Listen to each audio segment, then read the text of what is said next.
And so as you continue through this time of the pandemic, you have to ask yourself about this virus. Is it an apparent truth, or is it the truth with a capital T? I don't think it takes much understanding to see it's an apparent truth, because it changes. In fact, some are even saying, oh, it's beginning to mutate a little bit. It changes. It's part of the phenomenal realm. And all it has is how it appears in the moment. When people's immune systems become sufficiently strong, you won't see it hardly at all. And so then it appears that it's not here, but it will be here. And you will have it in your bodies because you've encountered it. And you will have whatever you need to manage it in your bodies. And you know what? At that point, that virus will do other things. Besides making you sick, it can clean up some of the other things in your body.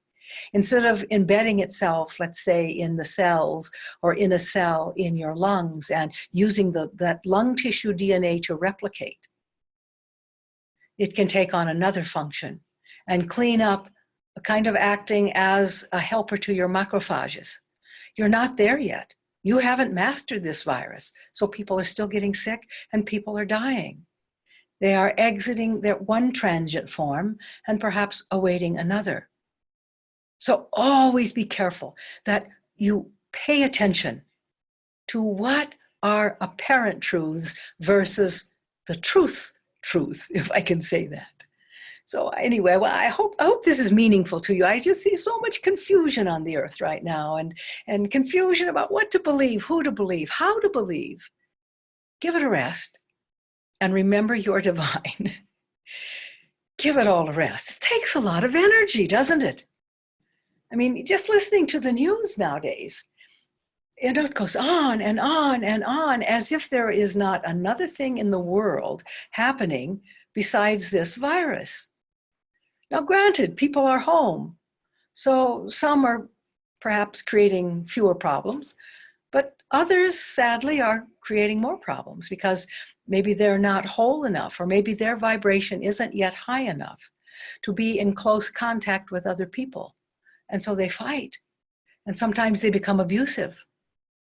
Oh, yes, there is learning from that, but it's a very sad way to learn. So give up your attachment to all those apparent truths. It doesn't really matter who's right all the time. I know, the ego wants that. And people will get a hold of something that's not true at all. They will cling to it, they will make it their truth, and they will feel so good because they have this truth.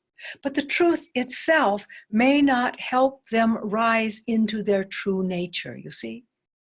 And that's what is meant by protecting your precious mind, paying attention to what you feed it, what you allow it to ruminate upon or chew upon, for using the food allegory, how you choose to digest it, you see?